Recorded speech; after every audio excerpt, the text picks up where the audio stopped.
Hello student, नमस्कार। चलिए, इससे पहले वीडियो में हम लोग ये देख चुके हैं कि 15 तक क्वेश्चन देख चुके हैं। आज हम लोग देखेंगे नेक्स्ट क्वेश्चन। ठीक है, नेक्स्ट क्वेश्चन ये हमसे कह रहा है कि हमेशा किस दर्पण से हमेशा वस्तु से छोटा प्रतिबिंब प्राप्त हो, यानी वो कौन सा दर्पण है जिससे वस्तु से छोटा प्रतिबिंब का होता है, प्राप्त होता है। समतल दर्पण, समतल, या क्या होता है उत्तल या अवतल, या इनमें से कोई नहीं।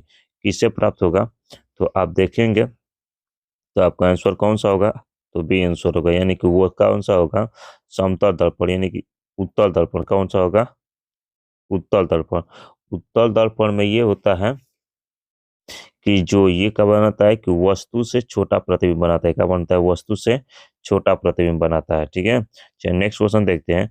नेक्स्ट क्वेश्चन हमसे ये कह रहा है, नेक्स्ट क्वेश्चन ये है कि किस दर्पण से वस्तु का प्रतिबिंब बड़ा बनाता है, यानी किस दर्पण से वस्तु का बड़ा प्रतिबिंब बनता है। यानी कि वहां पे हम लोग देखे तो छोटा प्रतिबिंब, यहाँ पे कह रहा है किस दर्पण से वस्तु का जो प्रतिबिंब बनता है वो बड़ा बनता है। समतल में बनेगा, या अवतल में बनेगा, उत्तल में बनेगा, या इनमें से कोई नहीं, या इनमें से कोई नहीं, किस में बनेगा। तो हम देखेंगे कि समतल दर्पण में तो वस्तु जो प्रतिबिंब बनता है वो दर्पण से क्या होता है, जो वस्तु से क्या होती है आधी इसमें बनती है। ठीक है, उत्तल में क्या होता है कि वस्तु से छोटा बनता है। अभी देखें कि वस्तु से क्या होता है, छोटा है। तो आंसर आपका कौन सा सही होगा, आंसर आपका सही होगा ये बी। कौन सा होगा, अवतल दर्पण। अवतल दर्पण में वस्तु का जो प्रतिबिंब बनता है वो कैसा बनता है, तो बड़ा बनता है। कैसा बनता है, बड़ा बनता है। चलिए नेक्स्ट क्वेश्चन देखते हैं हम लोग। नेक्स्ट क्वेश्चन हमसे ये कह रहा है, नेक्स्ट क्वेश्चन ये कह रहा है कि प्रकाश के परावर्तन के कितने नियम है। प्रकाश के परावर्तन के कितने में, एक नियम है, दो नियम है, तीन नियम है, या चार नियम। देखिए सबसे पहले प्रकाश का परावर्तन देखते हैं क्या होता है। प्रकाश का परावर्तन ये होता है कि यदि कोई चिकना तल ये है और ये क्या होगा, एक पालिशदार तल है, तो यहाँ से कोई प्रकाश आती है और आने के बाद इस पालिशदार तल से टकरा कर और वह उसी माध्यम में क्या करती है, वापिस चली जाती है। तो ये जो घटना होती है, इसी घटना को हम लोग क्या बोलते हैं, प्रकाश का परावर्तन कहते हैं। तो परावर्तन, ये तो हो गया प्रकाश का परावर्तन। प्रकाश के परावर्तन के दो नियम होते हैं। पहला नियम ये कि इसे आपतित किरण, अपवर्तित किरण, अभिलंब तीनों कहाँ पे होते हैं, आपतन बिंदु पे होते हैं। दूसरा ये नियम होता है कि आपतन कोण, परावर्तन कोण। क्या ये आपतन, ये क्या हो गया, परावर्तन। आपतन कोण, परावर्तन कोण सदैव आपस में क्या होते हैं, बराबर होते हैं। क्या होते हैं, बराबर होते हैं। ठीक है, तो कितने नियम हो गए, तो दो नियम हो गए। ठीक है, चलिए नेक्स्ट क्वेश्चन अब देखते हैं हम लोग। नेक्स्ट क्वेश्चन हम लोग के सामने ये है, नेक्स्ट क्वेश्चन, जब प्रकाश की किरण हवा से कांच में प्रवेश करती है तो वो मुड़ जाती है। यानी कि जब कोई प्रकाश की किरण, मान लीजिए कि हम लोग के पास ये चीज माध्यम हुआ, ये हम लोग का N1 माध्यम होगा और ये हो गया N2, यानी कि दो माध्यम है। तो कह रहा है कि कह रहा है कि जब प्रकाश की किरण हवा से कांच में प्रवेश करती है तो वो क्या करती है, मान लेते हैं कि ये हवा है और ये क्या है, कांच है। ये इसको हम लोग मान लेते हैं अभिलंब। ठीक है, तो जब प्रकाश इधर से आती है तो ये क्या करती है, अभिलंब की तरफ झुक जाती है, क्योंकि ये हम लोग का सघन माध्यम, ये विरल माध्यम हो गया और ये हो गया क्या चीज, सघन माध्यम। तो जब प्रकाश विरल माध्यम से सघन माध्यम में आती है तो वो अभिलंब की तरफ क्या करती है, झुक जाती है। तो ये क्या होती है, अभिलंब से दूर जाती है, तो ये होगा नहीं। ये क्या करती है, अभिलंब के निकट आती है। आंसर कौन सा होगा, आपका बी आंसर सही होगा। ये कह रहे अभिलंब के समांतर, समांतर होगी नहीं, इनमें से कोई नहीं, यानी कि ऑप्शन नंबर कौन सा होगा, बी होगा। ऑप्शन नंबर कौन सा होगा, बी होगा। चलिए नेक्स्ट क्वेश्चन देखते हैं। नेक्स्ट क्वेश्चन हम लोग के सामने ये है, क्या है नेक्स्ट क्वेश्चन। नेक्स्ट क्वेश्चन ये है कि फोटोग्राफिक कैमरा अविदृश्यक होता है। क्या कर रहा है कि जो फोटोग्राफिक कैमरा है वो अविदृश्यक होता है, यानी कि जो हम लोग की फोटोग्राफिक कैमरा है वो अविदृश्यक होता है। अविदृश्यक हो अविदृश्यक होता है वो कौन सा, उत्तल लेंस होता है, या अवतल लेंस होता है, या उत्तल दर्पण होता है, अवतल दर्पण होता है। देखिए पहला चीज तो हम लोग का दर्पण होगा नहीं, क्योंकि ये क्या है, फोटोग्राफिक कैमरा है। और कैमरा में हम लोग किसका यूज करते हैं, तो कैमरा में हम लोग यूज करते हैं लेंस की। किसका यूज करते हैं, कैमरा में हम लोग किसका यूज करते हैं, लेंस की।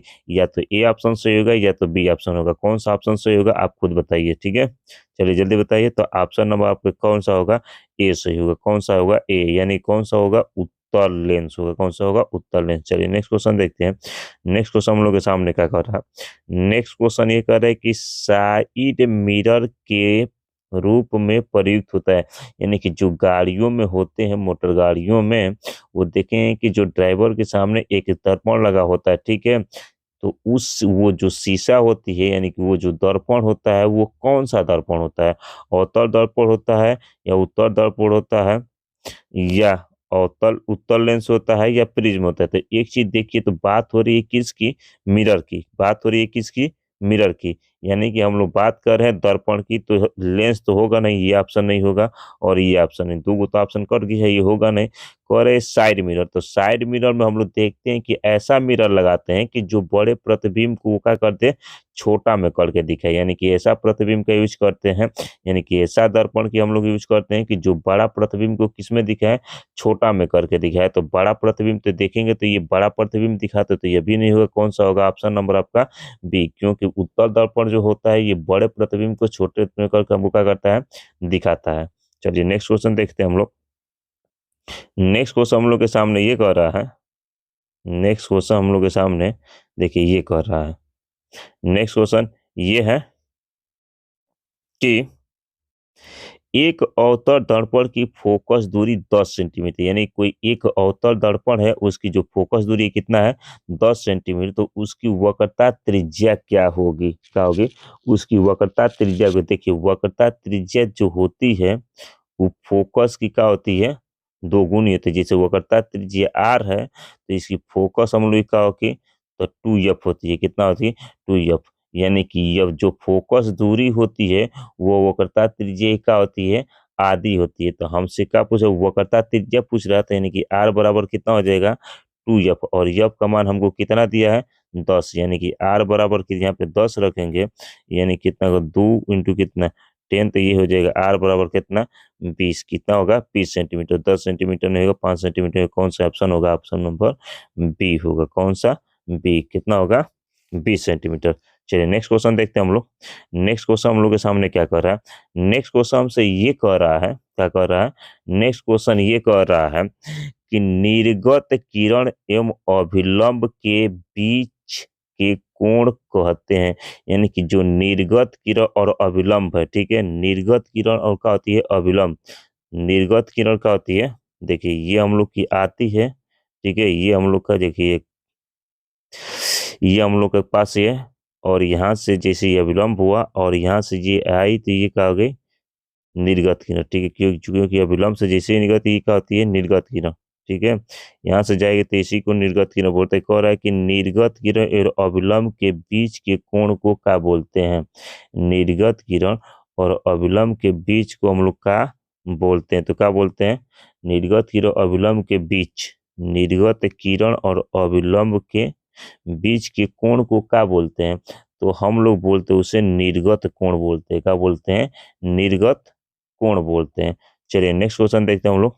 नेक्स्ट क्वेश्चन हम लोग के सामने ये है, कह रहे सरल सूक्ष्मदर्शी में किसका उपयोग होता है। यानी कि जो सरल सूक्ष्मदर्शी होती है उसमें हम लोग किसका प्रयोग करते हैं, उसका प्रयोग करते हैं अवतल दर्पण की, उत्तल दर्पण की, या अवतल लेंस की, या उत्तल लेंस की। तो हम बात करते हैं किसकी, सूक्ष्मदर्शी की, वो भी किसकी, सरल सूक्ष्मदर्शी। तो सबसे चीज ये बात कर लेंगे, तो सरल सूक्ष्मदर्शी में किसका यूज होता है, लेंस का यूज होता है, वह जो भी लेंस का हो, ठीक है। तो ये दर्पण तो पहले नहीं होगा और ये भी नहीं होगा। अब कौन सा ऑप्शन, तो यानी कि बी, या तो ऑप्शन सी होगा या तो ऑप्शन कौन सा होगा, डी होगा, क्योंकि ये तो अवतल लेंस होगा या तो उत्तल लेंस होगा। तो हम लोग बात करें किस में, सूक्ष्मदर्शी की। तो सूक्ष्मदर्शी में कौन सा लेंस होता है, तो सूक्ष्मदर्शी में लेंस यूज होता है, आपका पता है कौन, उत्तल लेंस। कौन सा यूज होता है, उत्तल लेंस यूज होता है। चलिए नेक्स्ट क्वेश्चन देखते हैं। नेक्स्ट क्वेश्चन देखिए, आपकी एग्जाम डेट आ गई है, ठीक है। जल्दी से जल्दी आप तैयारी कीजिए और डेली से डेली आपको क्या होगा, वीडियो मिलता रहेगा डेली डेली, और अपने इस ग्रुप में शेयर कीजिए ताकि आपका ये जितना नंबर ये हो परफेक्ट मिलता रहे, ठीक है। क्योंकि जो भी पेपर में आएगा इसी से आएगा, इससे अलग आने वाला नहीं है। तो इसलिए अपने सभी दोस्तों को शेयर कीजिए और वीडियो को लाइक और शेयर सब्सक्राइब कीजिए, ठीक है। चलिए नेक्स्ट क्वेश्चन देखते हैं। नेक्स्ट क्वेश्चन हमसे ये कह रहा है कि किस लेंस के द्वारा सिर्फ काल्पनिक प्रतिबिंब बनता है। किस लेंस के द्वारा, ये है आपका बनता है, ठीक है ना, क्या है, बनता है, यानी किस लेंस के द्वारा आपका का है काल्पनिक प्रतिबिंब बनता है। अब बता सकते हैं किस लेंस के द्वारा काल्पनिक प्रतिबिंब बनता है, उत्तल लेंस या अवतल लेंस या क्या है फोकल या इनमें से कोई नहीं। तो ये तो दोनों कभी होगा नहीं, या तो उत्तल होगा या तो अवतल होगा, इनमें से कौन। तो बात हो रही है किस में, काल्पनिक की, किसकी, काल्पनिक। तो देखिए उत्तल जो लेंस होती है, तो उत्तल लेंस में जब भी देखें तो जो इमेज होती है वो क्या बनती है, वास्तविक बनती है। क्या बनती है, वास्तविक। तो अवतल में क्या बनती है, काल्पनिक। अवतल में क्या होती है, काल्पनिक। तो आपका कौन सा ऑप्शन सही होगा, बी ऑप्शन सही होगा। अवतल दर्पण में, अवतल लेंस में जो इमेज बनता है वो कैसा बनती है, काल्पनिक बनती है, यानी कि प्रतिबिंब कैसा बनता है, काल्पनिक बनता है। चलिए नेक्स्ट क्वेश्चन देखते हैं हम लोग। नेक्स्ट क्वेश्चन हम लोग के सामने ये कह रहा है, देखिए नेक्स्ट कि परावर्तन के नियम से निर्धारित होता है, यानी कि परावर्तन के नियम से क्या निर्धारित होता है। तो परावर्तन के नियम से अब क्या निर्धारित है, आपतन कोण परावर्तन कोण के बराबर होता है, या परावर्तन कोण अपवर्तन कोण के बराबर हो गया, या आपतन कोण विचलन कोण के बराबर हो गया, या इनमें से कोई नहीं। तो ये तो होगा नहीं कभी, ठीक है। ये करे आपतन कोण अपवर्तन कोण, तो इसमें तो आपतन कोण अपवर्तन कोण होता नहीं है, तो सब अलग चीज है, ठीक है। ये कह रहा है कि आपतन कोण विचलन कोण, तो इसमें जब परावर्तन होगा तो इसमें विचलन कोण आएगा नहीं, ये भी नहीं होगा। ये अपवर्तन होगा, ये भी नहीं होगा। ऑप्शन नंबर कौन सा सही होगा, ये सही, क्योंकि आपतन कोण परावर्तन कोण के बराबर होता है। क्या होता है, आपतन कोण बरावर्तन, क्योंकि यहाँ पे देखिए हम लोग का कोई चिकना तल है और यहाँ से प्रकाश आएगा, टकराएगा और यहाँ से वापिस होकर चला जाएगा, और ये हम लोग का क्या हो जाएगा, और विलंब होगा। तो ये होती है आपतन कोण और ये होता है क्या चीज, परावर्तन कोण। इसे पढ़ सकते थे आई से, और ये होती है क्या चीज, आर। तो ये देखिए ये कोण और ये कोण, ये कोण और ये कोण आपस में क्या होते हैं, बराबर। इसे आपतन को बोलते हैं, इसे क्या बोलते हैं, परावर्तन को बोलते हैं। ये कोण आपस में बढ़ते हैं, यानी कि ऑप्शन नंबर कौन सा सही होगा, तो आपका ऑप्शन नंबर सही होगा ए। चलिए नेक्स्ट क्वेश्चन देखते हैं हम लोग। नेक्स्ट क्वेश्चन हम लोग के सामने ये कह रहा है, क्या कह रहा है, नेक्स्ट क्वेश्चन ये कह रहा है काल्पनिक प्रतिबिंब होता है, यानी काल्पनिक प्रतिबिंब कैसा होता है, वो सीधा होता है, उल्टा होता है, या दोनों होता है, या इनमें से कोई नहीं। बता सकते हैं आप। तो काल्पनिक प्रतिबिंब कैसा होता है, सीधा होता है, उल्टा होता है, दोनों होता है, या इनमें से कोई नहीं। तो जब भी देखेंगे आप जो काल्पनिक प्रतिबिंब बनती है वो कैसी होती है, सीधा होती है। कैसी होती है, सीधा होती है। चलिए नेक्स्ट क्वेश्चन हम लोग देख लेते हैं। नेक्स्ट क्वेश्चन ये कह रहा है, आप लोग अपने अपने ग्रुप में शेयर कर दीजिए और वीडियो को लाइक और शेयर सब्सक्राइब कीजिए, ठीक है। वीडियो को लाइक, क्योंकि आपका परफेक्ट नंबर इसी में से आने वाला है, फिजिक्स में से एक भी नंबर कटने वाला आपका नहीं है, क्योंकि पूरी तैयारी। और वीडियो को लाइक एकदम पूरा डेली का डेली देखते रहिए, ठीक है। चलिए आगे देखते हैं। नेक्स्ट क्वेश्चन हमसे करें कि लेंस में क्या कर रहा है, कि लेंस में मुख्य फोकस की संख्या कितनी होती है, यानी कि लेंस में मुख्य फोकस की संख्या कितनी होती है। बता सकते हैं लेंस में मुख्य फोकस की संख्या कितनी होती है, दो होती है, एक होती है, या तीन होती है, इनमें से कोई नहीं होती है। कितना होती है, तो देखेंगे कि लेंस में जो मुख्य फोकस की संख्या होती है वो कितना होती है, दो होती है। कितनी होती है, दो होती है, ठीक है। चलिए नेक्स्ट क्वेश्चन हम लोग देखते हैं। नेक्स्ट क्वेश्चन ये कह रहा है हमसे, क्या कह रहा है, नेक्स्ट ये कह रहे कि सर्च लाइट का परावर्तक सतह होता है, यानी कि सर्च लाइट में जो हम लोग को सर्च लाइट जो होती है उसमें जो परावर्तक तल होता है वो कैसा होता है, ठीक है। सर्च लाइट में जो परावर्तक तल होती है वो कैसी होती है, उत्तल होती है, या अवतल होती है, समतल होती है, इनमें से कोई नहीं। तो इनमें से कोई नहीं, तो कोई नहीं तो कोई ऑप्शन होगा, ऐसा तो है नहीं कि इनमें से कोई नहीं होगा, जरूर होगा, ठीक है। तो इनमें से या तो ए होगा, या तो बी होगा, या सी होगा, बी भी नहीं होगा, सी भी नहीं होगा, ठीक है। ए और बी ऑप्शन बदलिए, ए और बी में से कौन सा ऑप्शन होगा, बता सकते हैं आप लोग, तो बताइए कमेंट बॉक्स में जल्दी। तो आपका इसमें से ऑप्शन होगा कौन, बी। कौन सा होगा, बी। चलिए नेक्स्ट क्वेश्चन देख लेते हैं। नेक्स्ट क्वेश्चन हमसे ये कह रहा है कि दाढ़ी बनाने में कौन सा दर्पण प्रयुक्त होता है। दाढ़ी बनाने में जो देखते हैं ना कि हम ये जो व्यक्ति होते हैं, जो हम लोग होते हैं, ये क्या करते हैं, नाई के पास जाते हैं और उस दर्पण के सामने खड़े बैठ जाते हैं और वो हम लोग का दाढ़ी मूंछ क्या करता है, बना देता है। जैसे मान लीजिए कि एक छोटुआ है, ठीक है, और छोटुआ की दाढ़ी मूंछ आ गई है और ये जाएगा जाएगा तो कहाँ बैठेगा, बैठेगा यदि जाएगा तो अपना बाल कटवाएगा वह बढ़िया से। तो किस दर्पण के सामने ये छोटुआ बैठ के अपना बाल कटवाएगा कि देखेगा कि भाई बढ़िया काट रहा है कि नहीं काट रहा है। तो किस दर्पण में, वो समतल दर्पण होगा या उत्तल दर्पण होगा या अवतल दर्पण होगा, ये इनमें से कोई नहीं बता सकता आप कौन सा दर्पण के सामने छोटुआ बैठेगा। तो वो कौन सा दर्पण के सामने बैठेगा छोटुआ अपना बाल कटवाने के लिए, तो बैठेगा अवतल दर्पण के सामने। कौन सा, अवतल दर्पण। तभी ये देख पाएगा उस दर्पण में कि हाँ भाई हमारा बाल कैसा कटाया है। ठीक है।